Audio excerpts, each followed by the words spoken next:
Бүгін сіздер менен біз қайрадан жаштар сүйлөсүн теле долбоору Бишкек шаарыбыздын борборунда жайгашкан ден соолук жана өнүгүүнүн мектеби 66 гимназияда окуу тарбия комплексинде ушул жаштар менен сиздер менен чогуу Кудай буйрса ушул ата энени урматтоо жөнүндө сүйлөшөбүз.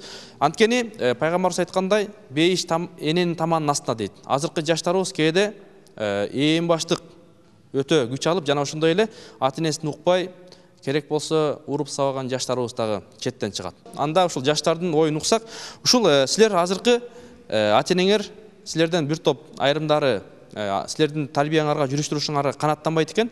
Ата энени урматтоо деген өзү эмне? Жаштар сүйлөсүн. Бул жактан ата энени сыйласаң, өзүң кийин ата эне балдарыңан ошондой сый көрөсүң да. Ошого биз эгер мээбиз жетсек, биз ата энебизди кандай сыйлап, кандай жүрсөк, кийин биз балдарыбыздан ошону күтөбүз да.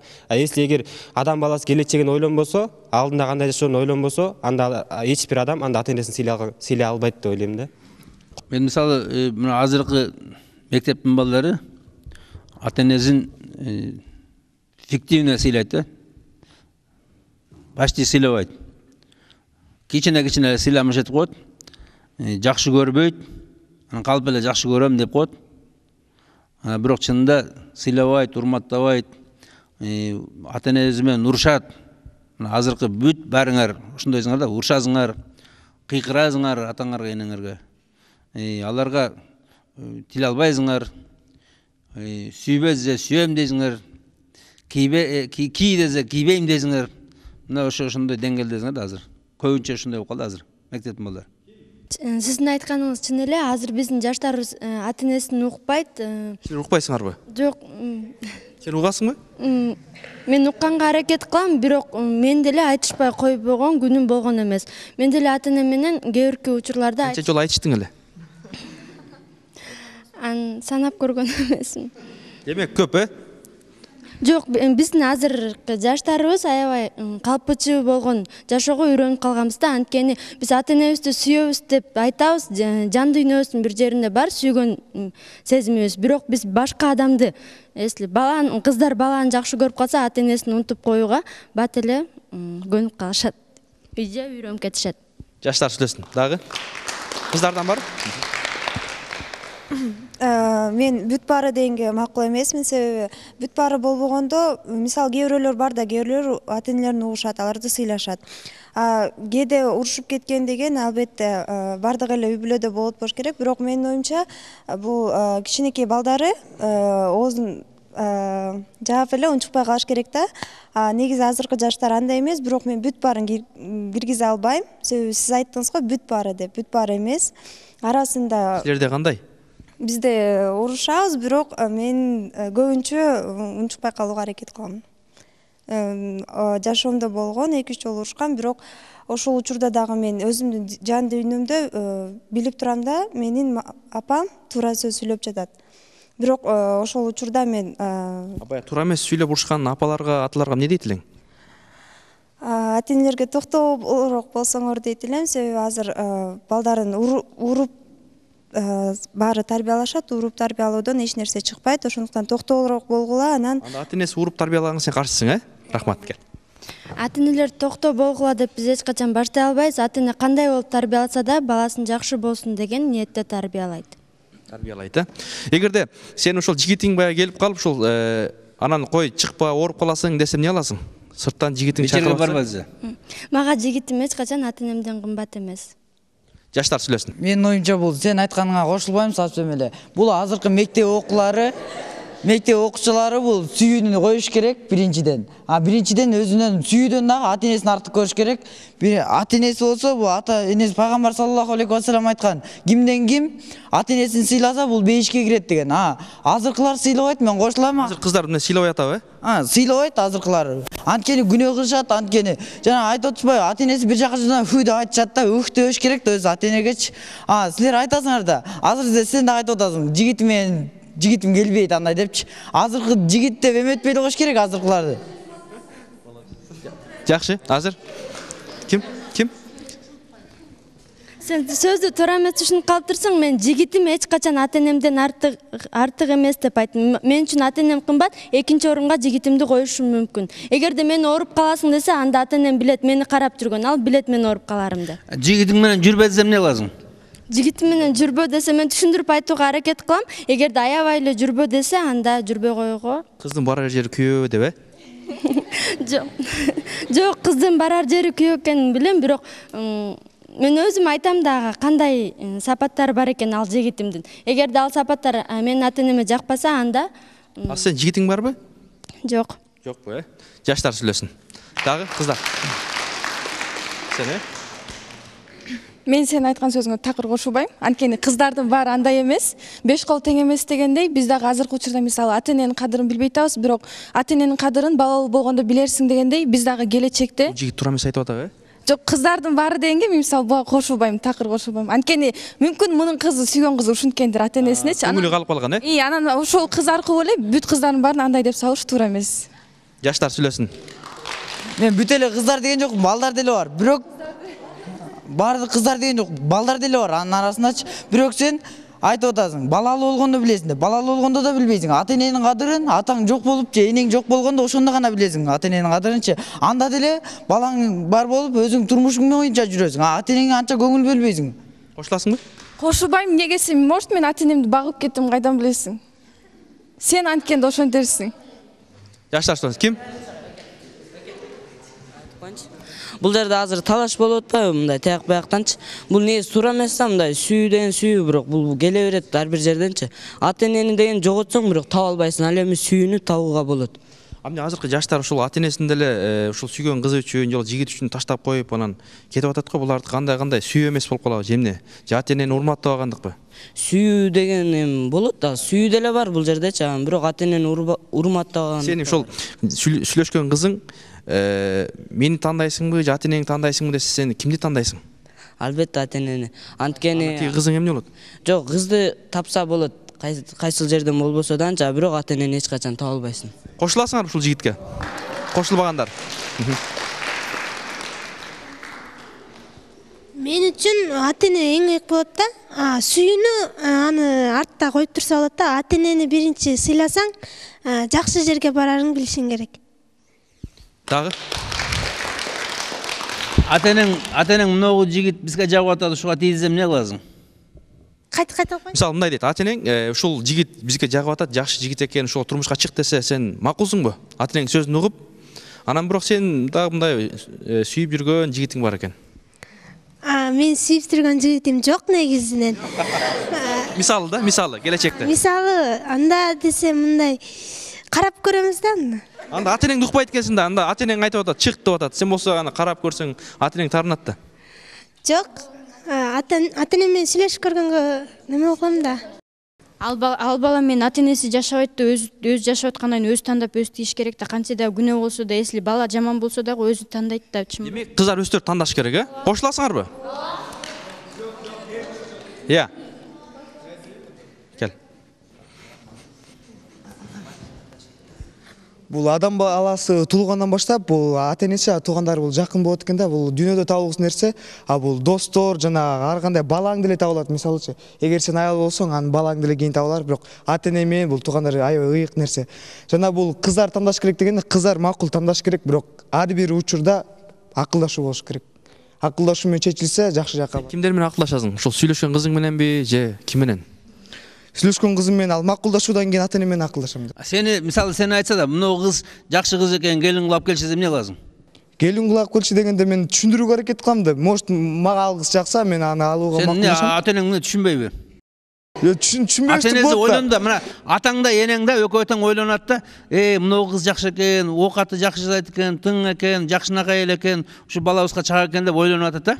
Анан келип айтат да, бала мушуну алып келчи, бизге ушуну келин кылып алып келип берчи десем эмне кыласың? 21-кылымдын түшүнүгү кандай? 21-кылымдын түшүнүгү деген бул тандаш керек, ата эне көргөзүш керек, ата энени макулдашууга алыш керек. Эгер ата эне макул болбосо, мен деле баш тартууга мажбур болом.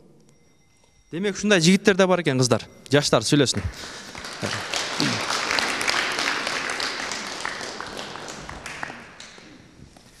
Ассаламу алейкум, урматтуу катышуучулар. Мен биринчиден ата-энени эмнеге жаратты десе, ата-энени бизден бир муун өйдө жаратканда бизге акыл үйрөтүүчү кылып, акыл берүүчү кылып, биздин жаш кезекте бир тарбиялоочу кылып жараткан да Аллах Таала. Эми бул жерде мисал үчүн бардык кыздар көбүнчө баарыңар жана өзүбүз тандайбыз деп айтып атасыңар. Акылыңар жок экен деп айтам да.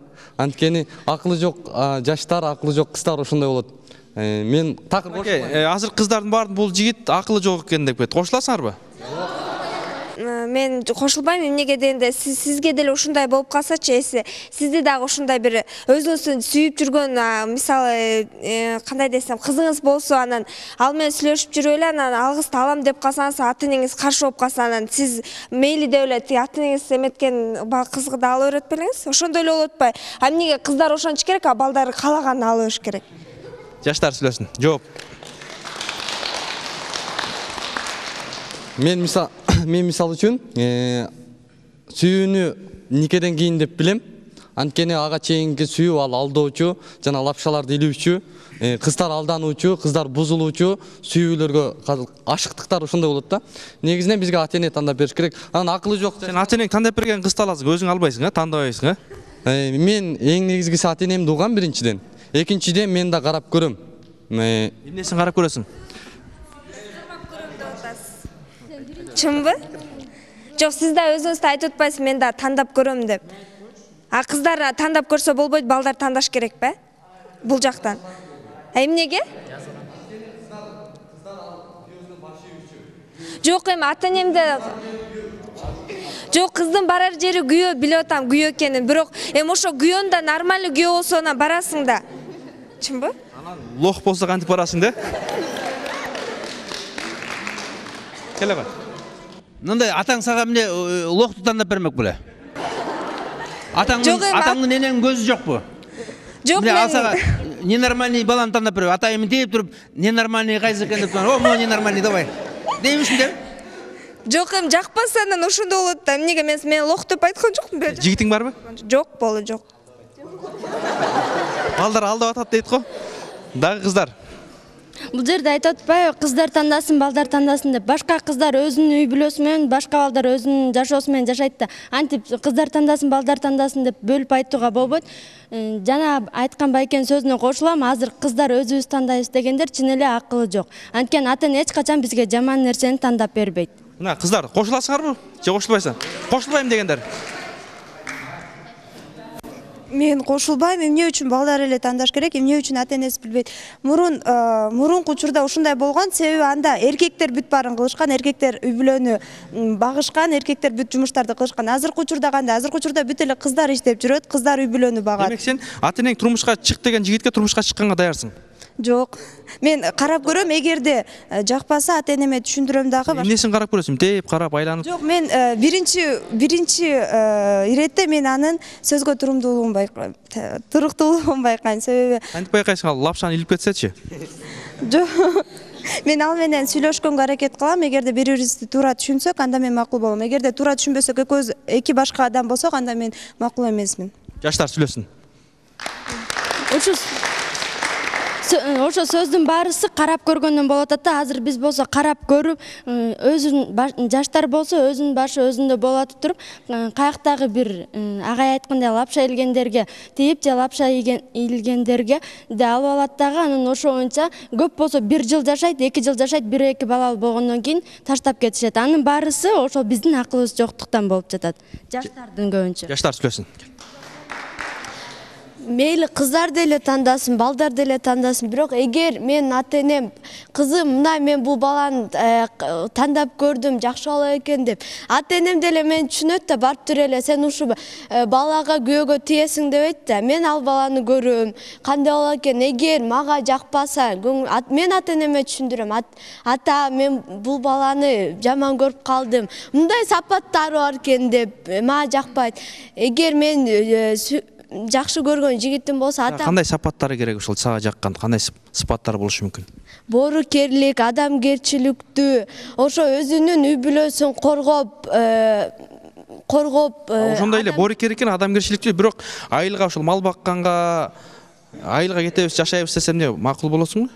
мен макул болом, анткени мен бийлик байлыкка азгырылбайм да. Мейли мен болочок күйөөм жүр айылга барайлы, ошол жактан жашайлы. Мен ата-энем кары. Ата-энем ушу айылда десе. Айылда десе мен бармакмын. Анткени Жаштар сүйлөсүн. ата-эне эң кымбат.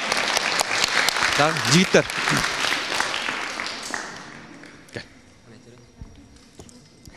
Ата-эне бул өз баласына эч качан жамандык каалабайт. Биз ата-эне менен акылдашып иш кылсак деле бул туура, бирок чоң үй бүлө деген бул абдан чоң ушундай татаал бир нерсе деп деле айтпайм. Эми бул үй бүлө кичинекей мамлекет деп коет. Ошондуктан кыз дагы бала дагы бири-бирине өзүнө түшүнүктөрү дал келген, мүнөздөр дал келген, экөө тең бири-бирине мындай издеп бири-бирине дал келе турган адамды табыш керек деп ойлойм. Кыз дагы бала дагы. Менде суроо бар да. Кыздар, балдар өзү биринчи издей башташ керекпи же ата-энелер издей башташ керекпи? Ошо мисалы балдарына. Сен түшүнүгүңдө кандай? Менин оюмча ата-эне издеш керек. Ата-эне башташ керек, Башташ керек. Жакшы. Мисал үчүн илгери биздин ата-энелерибиз өзлөрүнүн ата-энесине баш ийчи да, алар айтканын кылып, эмне десе ошону кылып жүрчү да. Мисал үчүн алар деле айтышат азырчы бизгечи. Мурун биз атаң менен или мурун сен апаң менен биз үйлөнгөн күнү эле көрөгөнбүз бири-бирибизди депчи. Бирок бул бир чечте туура да. Буга макулсуңбу сен? Буга макул эмесмин. Эмнеге? Азыр 21 жаманбы? Көрүшүң керек да? Көрүшүң керек. Мисал үчүн канча жолу көрүшүң керек? Жетиштүү болот, канча жолу көрсөң? Жетиштүү, мисал үчүн айтат го 3 эле жолу көргөнгө жетиштүү депчи. Биринчи барып жолукканга, таанышканга, экинчи барып эмесин билгенге, характерин. Үчүнчү барганда уже сүйүп калышың да алдап койсочу. Алдаган болбойт дем. Азыр кыздардын баары ушу алдабайт деп ойлойсуңбу? Ар кандай бар дем, жакшысы бар, жаманы бар, алдаганы бар, алдабаганы бар дегендей. Ушул жигит туура айттыбы? Кошуласыңарбы? 3 жолу. Жакшы, рахмат. Мен айтам, бул туура эмес. Кыздар алдабайт, балдар алдайт негизичи. Жаштар сүйлөсүн. Азыр болсо туура эмес айтып кетти, балдар алдайт, кыздар алдабайт деп. Аз кыздар да алдайт. Эми кыздар болсо көптөгөн жерден алдап кетти да. Сен ата-энең алды деген кызды аласыңбы? Жок, албайм. Эмне деген? Эмнеге? Мен өзүм сүйгөн кызым алам. Ата-энем сүйгөнүң барбы? Бар. Каякта? Шаарда эле. Экөөңөрдүн бирөөңөр кидет этип кетсеңер кандай болот? Сүйгөн кызым болсо кидет этпейт деп ойлойт болуш керек. Сүйгөн болсом кидет этпейт. Саламатсыңарбы? Менин атым Азамат. Бул жерде ата-эне анан сүйүү жөнүндө мындай кайчы пикирлер пайда болуп атат да. Бул жерден ата-эне кичинекей кезинен баштап баланы тарбиялаганда, эгер ата-эне баланы жакшы бала болсун десе, кичинекей кезинен баштап тарбиялайт. Кызым, балам мени уят кылба дейт да. Уят кылба, мен ушу эл караган бетим жер караба дейт да. Бала ошого жараша мында ата-энесин уят кылбагандай кылып, кызды сүйсө дагы, баланы сүйсө дагы, мында ата-энесин уят кыла турбагандай кылып ошентет да. Сизге кандай болуп атат? Ушул ата-энеңиз айтканды аласызбы? Азыр жаштарды уктуңуз. Бул жерден жаштар айтып атпайбы? Мага ата-энем кичинекей кезимден баштап ушинтип айткан да. Кандай кызды жакшы көрөсүңбү? Мени уят кылба дейт да. Мен ошонун ата-энемдин алдында кыздын ата-энесине дагы ушу менин ата-энемди уят кылбагыдай кылып алам да. Бирок менин ата-энем мынтип айткан. Биз ата-эне эгер кичинекей кезинде балага биз айткан балага гана тиесиң, бизге айткан кызды гана аласың десе, бала ошол системага көнүп калат да. Ошол боюнча калыптанып калат дагы. Туурабы ушул? Менин ата-энем айткан нерсени алышым керек деп ойлонуп калат да. Эгер ата-энеге кичинекей кезинде баласына айтпаса ата-эне, анда бала өзү билгенин кыла берет да. Өзү билгенин кыла берет. Жакшы, жаштар сүйлөсүн. Ата-эне азыр мындай ата-эне балдарына кичинесинен тарбия бере баштайт да. Бирок эми ата-эне кээбилери болот, мындай туура эмес тарбия берип койгончу. Кандай туура эмес тарбия деп? Азыр айтып атпайбы, мен каалаганымды алам, ушундай деп. Буну ата-эне мындай кичинесинен тарбия бергендиктен, мисалы, кичинесинен бирдемке алып бергенде сага бул жактуу, бул жаккан жокпу? Буну аласыңбы, албайсыңбы деп ушинтип тарбия берет. Чоңойдо ата-эне мен каалаганымды алып берет деп, чоңойгондо ошол мүнөз менен чоңоюп калат бала. Чоңойгондо да мен бул кызды алам, буну албайм деп ушинтип балдардан туурабы же туура эмеспи? Мындайдын туурасы да бар, бирок туура эмеси да бар да. Эми көбүнчө туура болуп кетиши мүмкүн. Ата энеден балага эч качан жамандык каалабайт да, урушса да ал аны жаман болду деп урушпайт эч качан. Сен жакшы жакка бар, жана жакшы мүнөзүң менен өзүңдү жакшы алып жүр деп, жакшылык жакка караган неме кылып урушса да жакшыл жакка айтат. Жакшы. Бул жигиттин сөзүнө кошулбайм. Ата эне деген эч убакта жаман тарбия бербейт. Биринчиден ата эне деген ушу жакшы болсо экен деп, анын урушканын айтса, ошо жакшы жолго тартып да. Ошон үчүн ата энеден эч убакта жаман тарбия бербейт. Ата энең айткан кызды мага келин кылып алып келип бер десе аласыңбы? Ооба. Нак, Нак. Жаштар сүйлөсүн. Ата эне жаман тарбия бербейт атасың да. Мисалы ата эне үлгү менен эле тарбия бериши мүмкүн да, туурабы? Мисалы ата эне тамеки чегип, келип, анан кийин балам, мына тамеки чекпей, мына жаман деп коюп чегип атты да. Ата энелер бар да ошондой.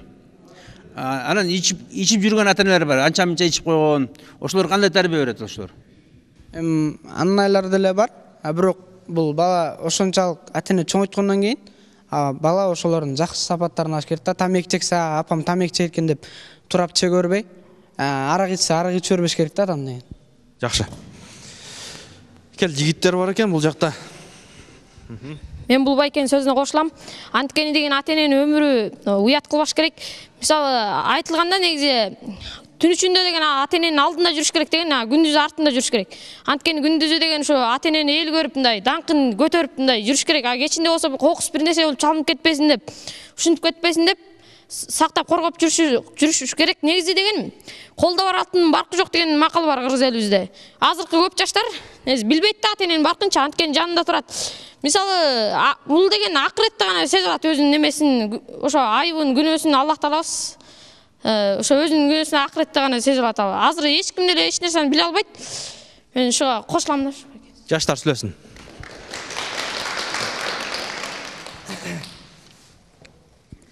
Эми ата эне деген биздин темабыз эне жөнүндө болгондуктан темадан бир аз алыстап кеттик го деп ойлойм да. Эң биринчи жана темага кайрылсам, менин оюмча азыркы кыздар балдар жаман көрүнүп калды да.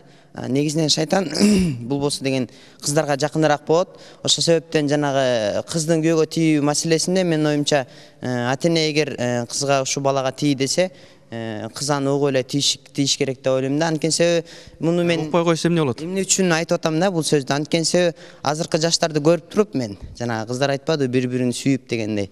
Ошо сүйүшүп туруп, күйүшүп туруп тийген күйөөлөр менен бир ай, 2 айдан кийин кайра ажырашып жатат да. Ошол себептен мен ошо ата эне ушу балага тий десе, кыз деген ошо тийиш керек деп ойлойм да. Баланы үйлөн десечи? Эгер балам бул болсо деген кызга келген тема кайра эле балага айланат экен да. Мисалы мага ата энем бир кызды ал десе, албетте ата эне айтып кетти да бул жерден кичинекей. Алганга даярсыңбы? Алганга даярмын. Жаштар сүйлөсүн. Сүйүү деген бул болсо деген мисалы азыркы сүйүүбүз биздин келип кетет дегендей да. Анткени себеби мисалы мурунку ата энелерибиз эле жана жигит айта кетти, ошо үйлөнгөн күнү биринчи жолу көрдүм депчи. Сүйүү бул болсо деген адам эки адам бири-бири менен жашап жатканда кийин деле пайда болот да. Мисалы аял жакшы көрбөсө кийин деле жакшы көрүп кетиши мүмкүн да. Ошол себептен азыркы жаш кыздарга айтар элем, сүйүү дегенде таштап ошо ата эненин сөзүн угуш керек да. Жаштар сүйлөсүн. Азыркы ата энелер эч качан балдарын сен мога тий, муну ал деп эч качан кыйнабайт. Анткени өзүңөр айткандай 21 кылым болуп жаткандыктан ата эне да түшүнөт кыздын оюн. Эгерде биз аябай эле жакшы көргөн адамыбызды сүйүп атсак, ата энебизге көрүп түшүндүргөнгө аракет кылышыбыз керек. Анан агайдын сөзүнө кайрылып кетсем, ал айтып атат, сигарет чегип арак ичкен ата энелер кантип тарбиялайт деп. Ал ата энелер болсо бай жакшы жашап жүргөн ата энелерден да жакшы тарбиялайт.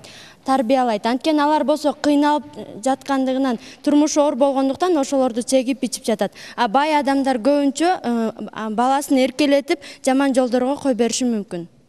Жаштар сүйлөсүн.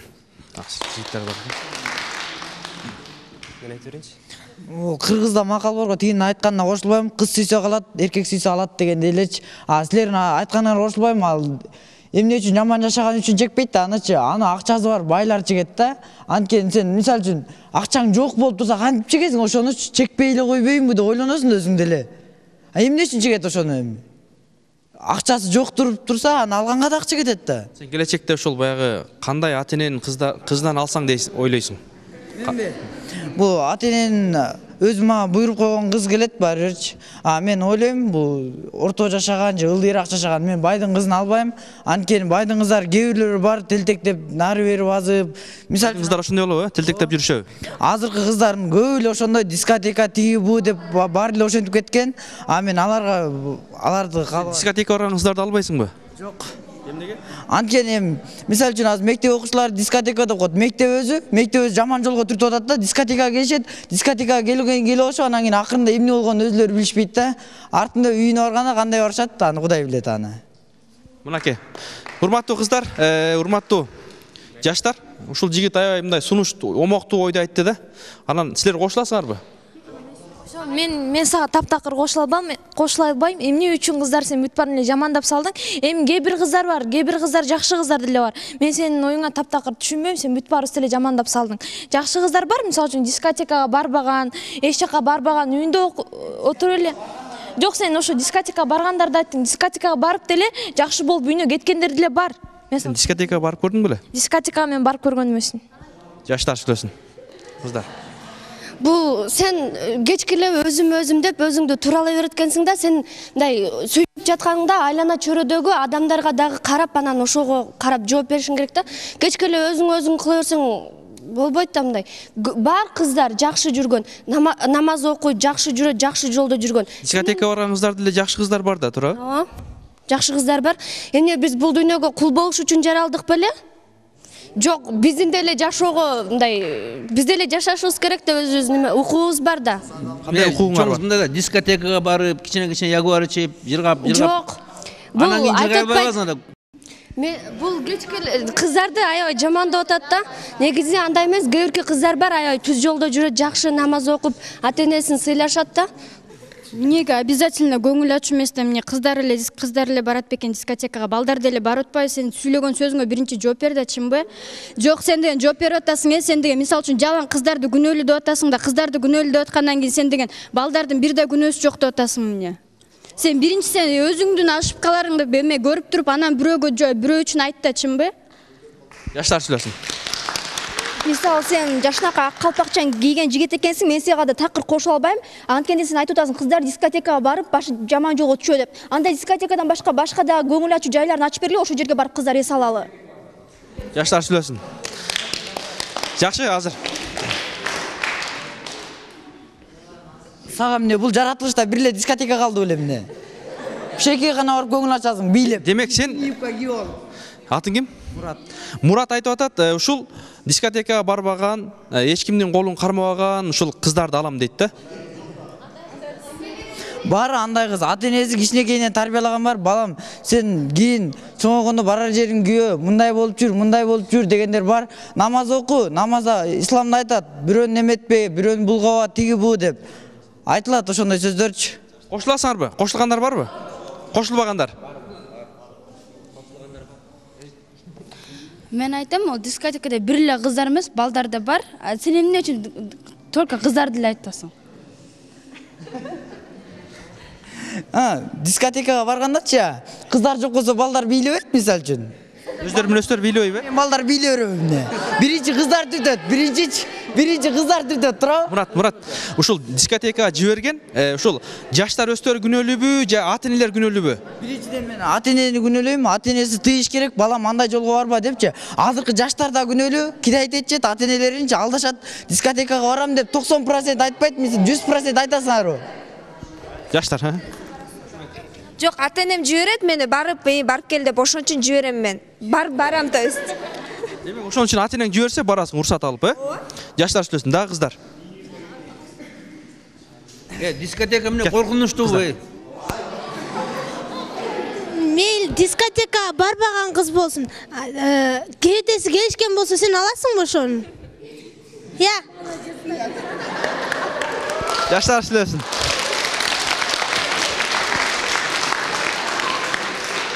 Түшүнүктүүбү? Неме дейт? Дискотекага барбаган кыз болсун, кебетеси келишкен кыз болсо аласың деп. Эми кебетесине да карайсың, биринчи ички мамилеси болуш керек. Сен кебетесин эметпей эле кой, биринчи өзүң мамилеңди түзөшүң керек. Кебетени Кудай таалам берген кебете ал кыз да бирөөгө буйруйт алдагы. Бирөө да ойлойт аны. Рахмат. Менин оюмча сен мага мындай ой калтырдың да, сен айтып атпайсың кыздардын баары дискотека барып бузулган депчи. Демек мен ойлойм, сенин туугандарыңдагы эжең барбы сен? Эжең да кандай ошондой деп ойлойм да. Демек ана туугандарың кыздарын да ошондой ойлойсуң сенчи. Рахмат, кыздардан, сүйлөгөндөргө көрөлү. Келе кой. Биз бул жашоого келгенден кийин биз баарын эме билип көрүшүбүз, баарын даамдап көрүшүбүз керек. Анткени дискотека. Даамдап көрдүң беле? Дискотекада барабыз, аяка да. Ата-энең өзү жибереби же ата-энеңди алдап барасыңбы? Жок, ата-энемден уруксат сурайм. Эгер макул десе барам. Канча саатка жиберет? Эми 1-2 сааттай мындай болот да, мынчага чейин келип калам дейм, ошолду 11ге чейин, 10го чейин депчи. Андан кийин ата-энем мен аны билгенден кийин, баргандан кийин ошол теге аякты билип, мош жаман жактарында, жакшы жактарында өзүң барып билип көрөсүң да, барып көрүш керек негизи. Мен мына суроом бар да, чоң кызга, сен мына жашоого келгенден кийин баарын көрүш керек дедиң, туурабы? Азыр бул дүйнөдө аябай көп кызык нерсе бар да. Арак бар, тамеки бар, наркотик бар, дагы толтура нерселер бар да, ошонун баарын көрүш керек. Баарын көрүш керек, мына чоң кызга суроо. Сиз дайыма эле негативный жактарды карай бересиздер. Эми дискотекага баруу дегенде ата-энең ишенип жиберип аткандан кийин, значит, ичпейсиң да чынбы? Сен элестеткиле, сиз ата-энеңиздин алдына ичип алып чыгат белеңиз. Сен ата-энең, сен ойлоп атат, сен классташыңар бар экен деп. Классташтарым менен барам деп мен ачыгын эле айтып кетем, мисалы үчүн мен бир жакка бара турган болсом. Сен мисал үчүн айттың, ата-эне мен 2 саатка уруксат сурайм. 2 саатта эмне болуп кеткенин Кудай билет. Сен ата-энең көрбөйт. Мисал үчүн дискотекада ар кандай адам бар. Ар бир адамдын пейили ар кандай. Азыркы замандачы пейил ар кандай деп айтылат. Пейилиң бирөөнүкү бузук ой кетет, бирөөнүкү жакшы ой кетет. Бирөө жакшы түшүнөт, бирөө жаман түшүнөт деген ой бар да. Мурат мындай деп атат. Урматтуу жаштар, Мурат мындай деп айтып атат да. Силер ошол дискотека барганда ата-энеңер жиберди, 2 сааттын ичинде балдардын ою ар кандай болушу мүмкүн деген ойду айтып атат да. Кошуласыңарбы? Бул бала менин оюмча дискотекага барып ошондойду кылып жүргөн үчүн ушундай айтып атат окшойт, же кинодон көргөнбү? Жаштар сүйлөсүн. Биз болсо такыр эле темадан аябай алыстап кеттик. Ушундан негизи бирок ата-энелер жиберип атат. Бул дагы темага байланыштуу. Анан кийин бул дагы өзүнчө чоң тарбия. Анан силер ошол эмне кыласыңар деген Мурат дагы туура пикирди айтып атат. Жок, биз ушундан эле билсек болот да. Биздин азыркы жаштардын оюнда эч ата-эне деген ой жок экен. Азыр болсо биз каяктагы эле кыздар, балдар анан кийин дискотекага кирип кеттик. Баарысы айтып атат, биз бул жашоого келгенден кийин мунун баарысын көрүшүбүз керек деп. Бул жашоого келип туруп жалаң көрүшүң керекпи шуну? Кошуласыңбы? Бул жашоого келип туруп жалаң жакшыларын көрүп кетсек деле ал эң сонун нерсе. Жакшылар эмне? Жаман нерсесин ошондой наркоман сайынып или арак ичип же клубтарга барып кетсек бизде эч качан эч ким жакшы деп айтпайт. Рахмат. Мен оюмундай да, дискотекага барган кыздар гана бузулбайт, балдар да бузулат да. Алар деген ар кандай ичимдиктерди ичип, ар кандай чыр-чатактарга кошулушат. Жана биринчиден биз көптө эле турмуштан көрүп турабыз, көп кыздар. Сен ата-энең жибереби ошол дискотекага? Жок, өзүм эле барбайм дискотекага. Жаштар сүйлөсүн. Мына урматтуу телекөрүүчүлөр, биз жыйынтыктоо бөлүгүнө келдик. Бүгүн ата-энени урматтоо жөнүндө, ата-эне жөнүндө азын-олак сүйлөштүк. Анда жаштар ушул ата-энеңердин канткенде кадырына жетесиңер, ата-энеңер азыркы тема боюнча бириңер кайталабай, жыйынтыктап 10 секундтан айтып берсиңер, Кыздардан баштайлы. Мындай да, берде азыр мындай да, силер чынында даже суранбайсыңар даже. Дискотека баратканда жөн эле фиктивный эле сураныш этип коюшуң мүмкүн, же ата-энеңерди алдап туруп кетип калышыңар мүмкүн, башка жакка баратам деп туруп. Суранбайсыңар да. Анан ата-энеңер жибербей койсо, кээ бирлери коркутуп азып өлүп алгандар бар. Жакшы. Мынакей ошондой учурлар көп. Азыр бизде өтө жылдан жылга өсүп атат. Ата-энесин укпай, ата-энеси жибербей койсо барып азынып өлгөн учурлар көп. Мисалы, Кочкор районунда бир жылда 12 окуучу кыздар, балдар азынып өлдү. Силер сыяктуу Бишкекте дагы көп. Анан ушунун таасирлери кимде? Азыр айттыңар, балким ата-энелер деп атасыңар, кээ бирлер жаштар деп атат. Эми жыйынтыктап айтып берсиңер, кыска, нуска. Кел, силерден баштайлы да. Негизи мен баарына эле бир суроо берейин деп атам. Биз мектепке эмне үчүн келебиз? Билим алуу үчүн келебиз да, туурабы? Дискотекага билүү үчүн келбейбиз. Жаштар сүйлөсүн. силер мектепке сүйүшкөн үчүн келесиңер, жанатан бери сүйүү, бала менен сүйүү деп атасың. Бу жерде мектеп окуучулары болуп турбайбы? Жакшы, кыздар. А сен эмне өзүң эмне бияка окуш үчүн келем деп атпайсыңбы? А бияк дискотека деген жокпуз да сага. Жакшы. Чоң рахмат. Бул жерде аз сөз болуп атат го. Мындай бар эле мындай сүйлөп атканда бир эки баланы эмес, бат эле баарыны бир күнөөгө коюп салбай, мисалы бул баланы байкадым да азыр. Неме бирдемкени айтып кетип атканда кыз болсо, мисалы кыздардын баарын эле күнөөлөп салат экен да, кыздар жиндей, кыздар мындай жаман депчи. А бирок бул туура эмес да. Жаман кыз болсо, жаман кызды күнөөлөсүн. Жакшы кыз болсо. Ата-энеңди кантип урматтайсың сен? Ата-энени урматтоо үчүн анын тилин алып биринчиден айтканын кылуу керек. Бул эң негизги неме да. Ата-энең капа кылган жок белең? Жок, ата-энени капа кылган неме болгон мендечи. Канча жолу? Болот. Эми аны санаган эмесмин, болуп турат да кээде. Бирок анан мындай сөзсүз кечирим суроо керек. Рахмат. Келе кыздар. Саламатсыздарбы? Мен балага айтып кетейин, сен ал жаман кыздарга жолоо. Биринчиденчи ал кыздар барбы? Анан экинчиден менбе. Азыркы, мисалы ата-эне бизге айтат, жакшы баргыла, жакшы жакка баргыла деп. Үйдөн ошентип айтат, а көчөгө чыкканда биз өзүбүздүн досторубузду же тигилерди көрөбүз да. Алар жаман жолго барышат дегилечи, достор барат. Анан кийин ата-эне башында мисалы бирден кыз келет да, мисалы кыз келет деп коем. Кыздар келеби силерге? Жок. Мисалы ата-энеси бирөө менен кудалашат да. Кудалашканда ата-энеси биринчи баласына айтат, ушуга кызды ал, кызга тие бер депчи. Меме депчи. Жаштар сүйлөсүн. Жакшы. Кел кыздар. Сен ак калпакчан баладагы айтты сүйүү деп, сен эмне бир эле кыз менен баланын ортосунда сүйүүнү билесиңби? Бул жерде ата-энеге болгондо сүйүү, мекенге болгондо сүйүү болот. Сен ошону түшүнүп туруп сүйлө, биринчи уктуңбу? Жаштар сүйлөсүн. Мен ти балага суроо бергим келет да. Жыйынтыкто. Ата-энеден да. Бул бала азыр бул жерде бизге акыл үйрөтүп неме кылып атат. А эшикке чыкканда сен өзү кандайсың? Жаштар сүйлөсүн. Рахмат. Жыйынтыктап айтып кетсем, биз азыр болсо бул жакта айткан сүйүү бала деген бүт баарысын биз буга чейин деле айтып жүрөбүз. Ата-энени ойлогон эмеспиз. Ошон үчүн азыр баарыбыз ата-энебизди ойлоп, жана бир бала айтып кетти, биз дайыма ата-энебиз каза болгондон кийин гана ойлойбуз деп. Ошон үчүн ата-энебиз каза болгондо өкүнүп калбаш үчүн азыр ата-энебизди сыйлап жакшы жашайлык. Рахмат. Мындай жакшы макал бар, атаң карыса кул кылба, энең карыса күн кылба дегенчи. Анан биз дагы ошо сүйүү деп айтып атабыз. Бул ата-энелерди бардынан сыйлап, кандай айтса да угуп, анан кээ бир жерде түшүнбөстүктөр болсо, бул келишим болот, ата-эненин да түшүнүгү болот да, ар бири менен сүйлөшүп, ар бириңер ата-энеңерди сыйлагыла деймин. Ар дайым кандай болсо 6 күн колуңда акча болсо да ата-энеңди сыйлап жүргүлө деймин. 6 күндүк жалганда кечиримдүү бололу дейт, Жакшы. Бул жарык дүйнөгө биз ата-энебизди келтиргендиктен биз дайыма ата-энени сыйлап, ата-эненин баркын билип жүрүшүбүз керек да. Мындай немеде айтылат го, Я Расулаллага бир киши келип, мындай мен атам азыр оорукчан, мен аны өзүм даарат кылдырып, өзүм тамак берем.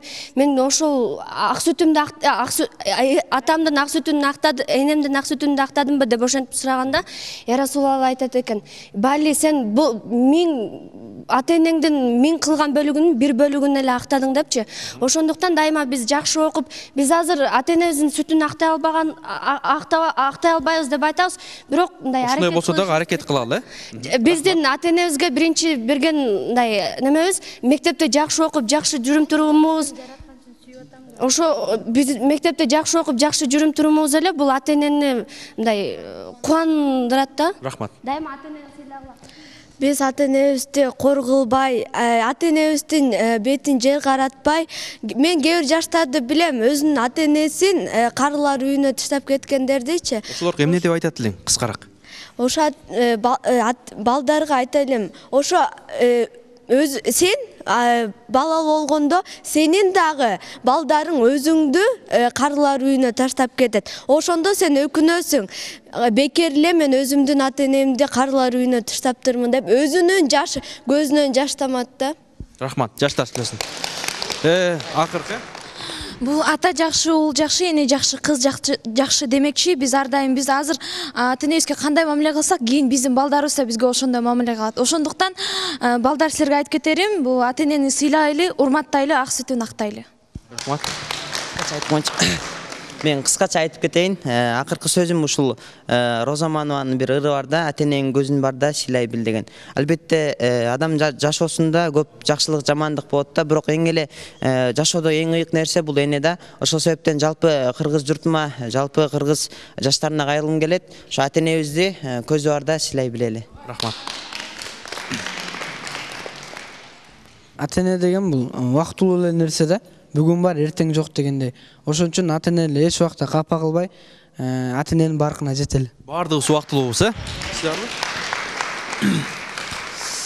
Негизи эртеден бери карап отурабыз, карындаштарым жана инилерим аябай жакшы сүйлөшүп беришти да. Эң негизи силердин оюңардын баары туура. Ошол себептен бул баягы жөн эле кур жалак сөз менен эле оозду көтө бербестен ошон иш жүзүндө өтүп, колдон келишинче өзүңөр иш жүзүндө аткарып, өзүңөр ошол ата-эне сыйлай жүрсөңөр, эртең Кудай буйруса силердин балдарыңар да силерде ошондой үлгүлүү, жакшы тарбиялуу балдар болуп чыгат да. Рахмат. Мен жанаттан бери угуп отуруп бир жыйынтыкка келдим. Кандай жыйынтык? Ата-энени сыйлоо парызбы же дискотекага баруу парызбы? Жакшы. Негизи кыргызда бир жакшы макал бар да, атың барда эл тааны, атаң барда жер тааны дейт. Ошондуктан биз ата-энебиздин баарын сыйлайлы. Жакшы. Эртеден бери жакшы сүйлөдүңөр. Анан мен айтарым, мисалы үчүн бүгүнкү күндө баарыбызга ак нерсе кара болуп, кара нерсе ак болуп көрүнүп атат да. Жакшы жаман, жаман нерсе жакшы болуп көрүнүп атат. Заманбап караңгылык, караңгылык заманба ушундук сыяктуу алмашып калганда, баарыңар мисалы үчүн бул жигитти коштоп кетем, өтө туура айтты. Бүгүнкү күндө биз статистиканы карап көрсөк, 30 000 кыз дене сатуу менен алектенет бүгүнкү күндө. Карабайсыңар, бүгүнкү күндө сүйүү, күйүү деп ушундай ата-эненин тилин укпай, ата-эненин баркын билбей, ата-энени сыйлабагандыктан ушундай нерселер келип атат да. Ошон үчүн бүгүнкү коом, бүгүнкү жаштар ыймандуу болсок, биздин келечегибиз жакшы болот. Биз ата-эненин батасын алып, ата-эненин ыраазычылыгы биздин бейишибиз, наразычылыгы дозогубуз да. Ошон үчүн көзүбүздү чоң ачып, ошо ата-эненин баркын баалап билели. Жакшы, рахмат. Дагы жыйынтыктап айтканда, бул дүйнөдө биздин эң ыйыктуу турган нерселерибиз көп экен, бирок ошолордун арасынан эң эле ыйыгы бул ата-эне болуп саналат экен. Демек айтарым, карга дагы өзүнүн баласын аппагым деп эркелетет дегендей, биз качан 60 жашка чыксак дагы биздин ата-эне бизди өзүнүн кичинекей баласындай гана кылып эркелетип турат. Демек айтарым, келгиле азыркы жаштар азыртадан баштап ата-энебизди урматтап, сыйлоого, аларды көздүн карайгендей сактоого аракет кылалы. Рахмат. Жаштар сөз. Бул баарын жыйынтыктап келгенде бул жактан ата-эне улук болуп чыкты да. Өзүң сүйгөнүң да эмес, жигитиң да эмес. Эгер сүйүп жүрүп 5 жыл жүрүп деле үйлөнгөндөн кийин 1 айдан ажырашып кетиши мүмкүн. Бирок ата-энең канчалык сага могул кызды ал деп ата-эне жаманчылык кылабайт да балага, ал деп алганда, сен аны жүрүп отуруп сүйүп кетиши мүмкүнсүң да. Ошондуктан ата-эненин сөзүнөн чыкпаш керек эч качан. Ата-энени сыйлай жүрүш керек. Бар сөз бар го. Энеңди Меккеге жөө апарып келсең дагы ак сүтүн актай албайсың дегенчи. Бирок биз муну одолжение кылбаш керек да эч качанчы. Эненин сүтүн биз даже өмүр бою жүрсөк дагы эч качан актай албайбыз. Жакшы. Мен айтарым, могул жигит ушул мектепте окуйбу? Сен өзүң ушул мектепте окуйсуңбу? Эгерде окусаң, жыйынтыктаппы? Мен кыздарга айтам, ата-энелерди сыйлагыла, жаман жолго барбагыла, анан могул жигиттин айткан бүт баары ката. Ушул жигит катабы? Бул мектепте окуса керек, эгерде окуса, кыздар кандай экенин билет болчу. Жаштар сүйлөсүн. Жыйынтыктаппы? Мен бирок силерди эле айткан жокмун да. Мен бирок бардык жүргөн кыздарды айтып атам мен. Жакшы жүргөн кыздар бар алар деле. Мен бу ата-эне тема бардык кыздар, балдарды айтып атасың, эми жыйынтыктап бер, Бу ата-эне болсо өмүр бою ыйык нерсе эмес, бу колдор артын баркы жок дегенде бу ата-энебиз бирде бүгүн бар, эртең жок дегенди тигип ала турайт да. Анткени болсо бу ата-эне өлөт, бирок буйрук берген Кудай таалам ата-энебизгечи. Бирок биз ата-энебизге өмүр бою кулбуз. Ата-энебиздин өлгөндөн кийин да атын чыгарышыбыз керек. Бу мисалы үчүн айыл жергесинде ошондой да, тигинин баласы тигиндей болуптур деп көп айтышат да. Ошондо дагы атабыздын атын жаман сөзгө калтырбай, бу атабыздын атын көтөрүп, энен пайгамбарыбыздан бир сахаба келип сурайт го. Пайгамбар, мен энемди Меккени 3 жолу айландырып чыктым. Дүйнөдө эң улук ким десе энең дейт, экинчисичи десе энең дейт, үчүнчүсүчү десең энең дейт, төртүнчүсү апаң дейт. Ошон үчүн биз эненин сүтүн эч качан актай албайбыз. Бул эне мен болсо айтам. Эң кымбатың? Эне апа ата. Ата-эне, рахмат. Бул жакта айтылып кеткен ойдун баары бири-бирине карама каршы кейбирлери туура болду. Анткени жыйынтыктап айтканда негизгиси акыл энеден, тарбия атадан дейт. Ошо энеден алган акылыбызды жана атабыздан алган тарбиябызды өзүбүздүн келечек турмушубузда жакшылап ошо туура жолго салып ошону өзүбүз кандай колдонсок, ошо негизги целге жетебиз деп ойлойбуз. Ошондо гана биз өзүбүздүн жанакы кадыр баркына ээ боло алабыз. Рахмат, жакшы. Бардык жаштардын тарбиясы негизи өзүнүн ата энеси берген тарбиясына көз каранды болот. Бизди ушундай эрезеге жеткизип, бүт өзүнүн колунан келишинче бардык тарбиясын берип, мейли материалдык, мейли руханий жактан берген. Бул биздин ата энебиз ар дайым биздин жаныбызда, өлөк болсо өлөк, жөлөк болсун, Рахмат. Азыркы учурда бул бардык эле сүйүү күйүү болуп кетти. Бирок бул чынында айтса, бул ата-энелер кийин биз ата-эне өлгөндөн кийин гана биз кадырын билебиз да. Анан кийинки учурларда азыркы жаштардын бардыгы эле дискотека андай деген сөздөр анча деле жок. Бул жерде кыздардын бардыгы дискотека барбайт. Азыр жакшы гана жүргөн кыздар дагы бар да. Биз жыйынтыктап айтып кеткенде, бул ата-эне ар бир балага жакшы болгонуң деп тарбиялайт да. Бул ата-эне жүзүн жерге каратпаш үчүн бул келме кезек деген бар да. Келме кезек бизге кайра ушу кайтып келиши мүмкүн. Рахмат. Бир күнү биздин Мухаммед пайгамбарыбызга бир киши келип сураптыр да. Мен ажылык сапарга барайын десем, мен энем жибербейт атат. Менин көзүм өтүп кетсе, эмне кыласың деп жатат. Эмне кылайын, үйдө калайынбы, же ажылык сапарга барайынбы деп Мухаммед пайгамбарыбыздан сурайт экен. Анан Мухаммед пайгамбар айтат экен: ажылык сапарга барганың бир сооп, бирок энеңдин сөзүн угуп үйдө калганың андан да жакшы сооп болот дейт экен да. Ошондуктан биз дайыма ата-энесинин сөзүн угуп, ата-энебизди кадырлап, сыйлап жүрөлү. Рахмат. Жаштар сүйлөсүн анда. Эки. Менин жыйынтыктап сөзүм бул эң биринчи ата-эне менен урушканда бул балдардын урушчактыгы көбүнчө тоскоолдук кылат. Ата-энеге биринчи биз урушчак болуп кайшы айтабыз. Ошондуктан азыркы балдарга айтарым, албетте могул жактан да бүгүндөн баштап кайшы айтпай жүрөлү. Урушчак болбойлу. Мен могул жерден атайын белгилеп бир 2-3 баланы айтып кетейин, урушчак болбойлу. Жаштар сүйлөсүн. О адамдар, энелерди сыйлайлы, энекем деп таңазалап бурдайлы, орутпайлы энелердин жүрөгүн, энелерге кыянаттык кылбайлы дегендей дайыма энелериңерди сыйлап бактап жүргүлө. Биз бул жарык дүйнөгө ата-энебиз бул жарык дүйнөгө алып келгенине Аллага миң мертебе рахмат айтышыбыз керек. Мен ата-энеме баш ийип тайзым кылам.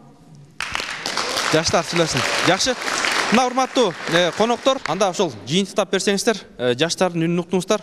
Осмон Рыскылбеков атабыз келген, ошол жаштарыбыз бүгүн ата-эне жөнүндө бир топ сүйлөп беришти. Мен аябай сүйүнүп атам. Ар биринин өзүнүн пикири бар экен, ойлору бар экен, өздөрүнүн турмуш кылган көз караштары бар экен. Мени кубандырып атат. Мен булардын сөзүнөн булардын жакшы ата-энелердин балдар экенин көрдүм.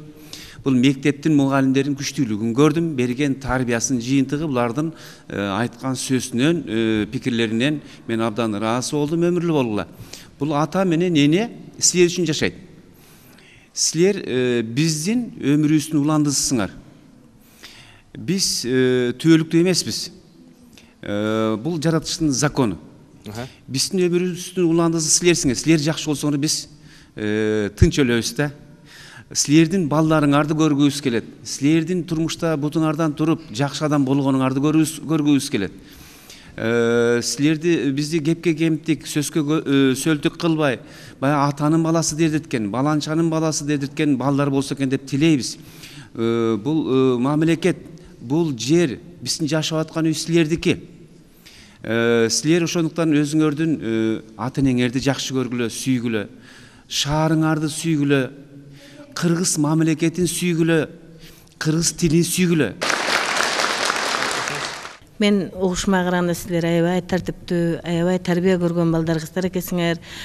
Адам кемчилигин өзү байкабайт, мына сырттан байкайт да. Мына кыздардын кемчиликтерин балдар айтып атат, балдардыкын кыздар айтып атат. Ошондой кемчиликтерге барбагыла, ата-эне кантип баласына жамандык кааласын. Ошо силердин биринчи уядан учкан тарбиялаңар, ата-энеден алган тарбиялаңар. Экинчиси мына алтындай болгон силерди мугалимдериңер тарбиялап атат. Биринчи ата-энеңер, өзүңөрдүн ата-энеңер болсо, экинчи ата-энеңер мугалимдер. Ошо мугалимдер менен ата-эненин экөөнүн кошкон мындай тарбиясы силерге аябай жакшы жетиптир. Мен көрүп турам, айрыкча могу кызым эгер мен ушул ылайыктуу балам болсо келин кылып атыраңыз экен да, ушул аябай жак тарбия көргөнүз экен. Кол чайып коелу ушул бир кызыбызга. Өмүрү болгула, бактылуу болгула.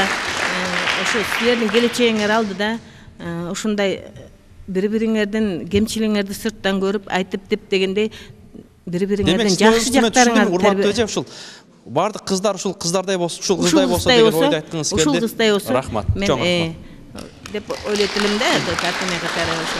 Баарыңарга ден соолук. Рахмат. Рахмат. Чоң рахмат. Тилекке каршы Атенени татыктуу сыйлабаган балдар, кыздар көп.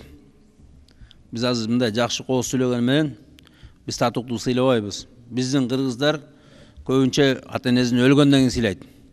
Өлгөндөн кийин ыйлайт, өлгөндөн кийин өкүрөт, өлгөндөн кийин көп ок аташ таратат, чоң-чоң мүрзө коет. А чынында тирүүзүндө сыйлабайт. Тирүүзүндө ата-энени жанагы көзүнө илбейт. Барып телевизорлорду бирап жиберет. Ата-энени капа кылат, ыза кылат, коркутат. Ата-эне менен урушат. Ата-эне менен талашат. Сыйлабайт. Майкл Джексонду атасынан жакшы көрөт, Алла Пугачевну апасынан жакшы көрөт. Көп жаштар ушундай азыр. Анан ошондой нерсе болбош керек. Мисалы азыр мына батышта итти энесинен артык көргөн элдер бар.